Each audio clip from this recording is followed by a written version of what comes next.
Chris Eubanks reaches fourth round. What to know about American's Wimbledon breakthrough? Not so long ago, it seemed like Chris Eubanks' future in tennis was going to be in the broadcast booth rather than the show courts at Wimbledon. The former Georgia Tech standout had been out on tour for a handful of years but was struggling to break through and sitting outside the top 200 in the rankings during the summer of 2021. "I got a real sit-down with my agent and said, if I'm still 200 by next year and injuries haven't played a part, I can do something else with my time," Eubanks said Friday. It's not that glamorous ranked around 200.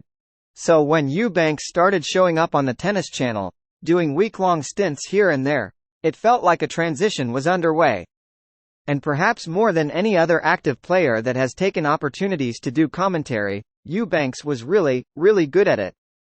No matter how long he wanted to play, he had a natural bridge to his next career. But the 27-year-old Atlanta native can put that decision off for a while longer because he's on the roll of his career right now, making the fourth round of Wimbledon on Saturday after a 7-6, 7-6, 7-6 victory over Australia's Christopher O'Connell. Here's everything you need to know about one of tennis' new faces. Results finally coming. The basis of Eubanks' game has always been his serve. At 6'7", Eubanks generates a lot of power and kick that gives him a lot of easy points, matched with a powerful forehand and good net skills. A good combination for the slick grass surface at Wimbledon. But the consistency of his ground strokes, and particularly his one-handed backhand, just wasn't there against higher-level competition and held him back from competing regularly on the ATP Tour.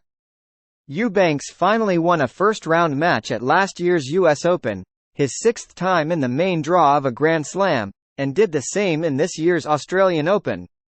But he admitted it was frustrating to get a taste of the big stage and not see those results translate when he went back to the Challenger Tour, one level below the ATP. "That was one of the driving forces behind me even starting to do commentary," Eubanks said. "I said, this isn't fun. If I've got to keep doing this, I've got to find something else to do." But things changed quickly in March at the Miami Open, one of the biggest tournaments outside the Grand Slams. After winning 2 qualifying matches to get into the main draw, Eubanks won 4 in a row to reach the quarterfinals, knocking off top 20 player Borna Coric and veteran Adrian Mannarino along the way before losing a tight match to Daniil Medvedev. Major ascent in 2023. The ranking points Eubanks earned in Miami boosted him from number 119 to number 85. He continued to stack solid results from there but made his biggest breakthrough the week before Wimbledon at the Mallorca Open on grass, where he took his first ever ATP title, beating Mannarino again in the final. Riding a huge wave of confidence, Eubanks dispatched Brazil's Thiago Monteiro in the first round at the All England Club and then pulled off the biggest win of his career Friday, defeating last year's semi-finalist and top-ranked British player Cameron Norrie in 4 sets. There's tons of really good players who play professional tennis who never get the chance to play the number 1 Brit at Wimbledon. In an atmosphere like this, Eubanks said to a crowd that was so enamored with his game that they gave him a standing ovation by the end. There's tons of really good players who play professional tennis who never get the chance to play the number 1 Brit at Wimbledon. In an atmosphere like this. Broadcasting still in his future. If anything, this run will only open more doors for Eubanks to be a prominent tennis broadcaster when he stops playing, or even now, as he said he plans to continue taking those opportunities, no matter what my ranking is. In fact, it may be part of why Eubanks is surging at this stage of his career.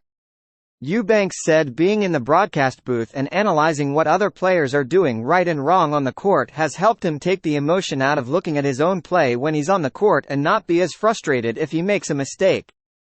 "If I'm in the booth, I can say, that's a good error," Eubanks said.